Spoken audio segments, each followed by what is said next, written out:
I hope you guys are doing amazingly well in your respective lives.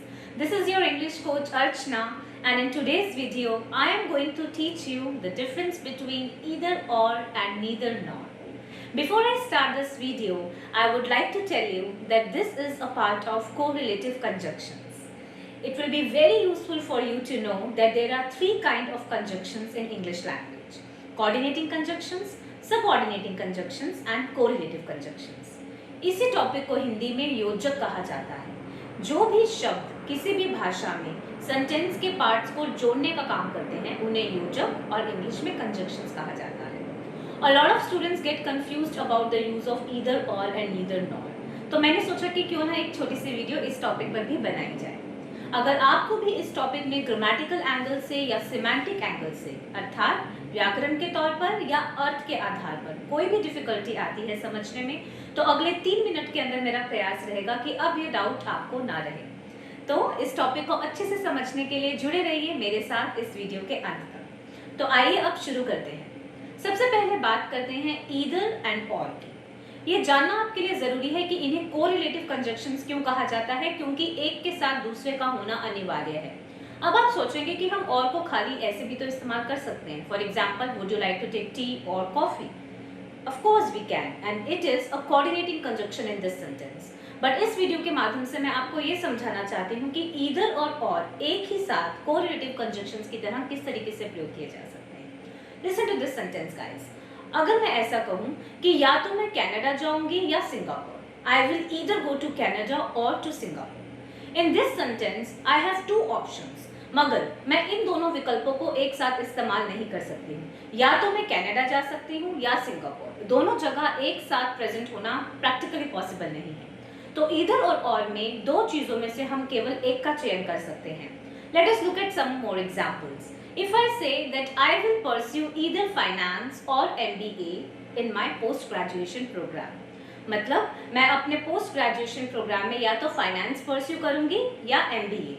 Again, आप एक ही academic year में दोनों courses को एक साथ परस्यू नहीं कर सकते हैं, तो आपको दोनों में से एक को ही चुनना होगा। इसे ही कोरिलेटिव कंजंक्शन कहा जाता है। कुछ और एग्जांपल्स के साथ आप इस टॉपिक को समझने की कोशिश कीजिए। अगर मैं आपको बोलूं that I will order either a pizza or a sandwich for my lunch, that means कि इन दोनों में से केवल एक ही चीज आ सकती है। दोनों चीजें साथ में आना मेरे लिए फिलहाल अभी पॉसिबल नहीं है, क्योंकि लंच का मील जो है वो एक ही है और दोनों चीजें एक साथ नहीं खा सकती। या तो मैं पिज्जा ऑर्डर कर सकती हूँ या सैंडविच, दोनों चीजें एक साथ एक मील में मैं नहीं खा सकती। तो इसी तरीके से हम ईदर और का प्रयोग एक साथ करते हैं। अब अगर हम बात करें नीदर और नॉर की, अक्सर इस पर्टिकुलर सेंटेंस स्ट्रक्चर में लोग काफी सारे ग्रामेटिकल मिस्टेक्स करते हैं। Let me tell you how is this structure actually used. अगर मैं आपको बोलूं that he is neither my friend nor my acquaintance, I repeat, he is neither my friend nor my acquaintance. इसका मतलब ना तो वो मेरा दोस्त है ना ही मेरा जान पहचान वाला, मतलब मेरा किसी भी प्रकार से उस इंसान से कोई भी संबंध, कोई भी सरोकार नहीं है। अब अक्सर लोग इसमें क्या गलती करते हैं, वो ऐसे बोलते हैं सेंटेंस को, ही is not neither my friend nor my acquaintance. तो दोस्तों, आपको ये चीज समझने की जरूरत है कि नीदर और नॉर वर्ड अपने आप में ही नेगेटिविटी या नकारात्मक एलिमेंट जो है वो सेंटेंस में ऑलरेडी इंट्रोड्यूस कर चुके हैं, तो आपको उसमें से दोबारा नॉट यूज करने की जरूरत नहीं है। आप पहले भाग को हमेशा एफर्मेटिव रखेंगे। Look at more examples to understand it more clearly. If I say something like that I want to go to neither Canada nor Singapore, it means कि ना तो मैं सिंगापुर जाना चाहती हूँ ना ही कनाडा। अब इसमें भी नॉट का प्रयोग कर मैं सेंटेंस को ग्रामेटिकली गलत कर दूंगी। कुछ और सही सेंटेंसेस को समझते हैं ताकि ये कॉन्सेप्ट आपको और ज्यादा क्लियरली और बारीकी के साथ समझ आ जाए। अगर मैं ऐसे बोलूं that he is neither a doctor nor a teacher, please listen to it carefully, he is neither a doctor nor a teacher. अक्सर स्टूडेंट्स क्या बोलते हैं, he is not neither a doctor और a teacher. I hope you are able to understand कि इस एक sentence में मैंने 3 चीजें यूज कर ली हैं, नॉट, नीदर, नॉर, जो कि ग्रामर की भाषा से, अगर ग्रामर की दृष्टिकोण से देखा जाए तो बिल्कुल गलत है।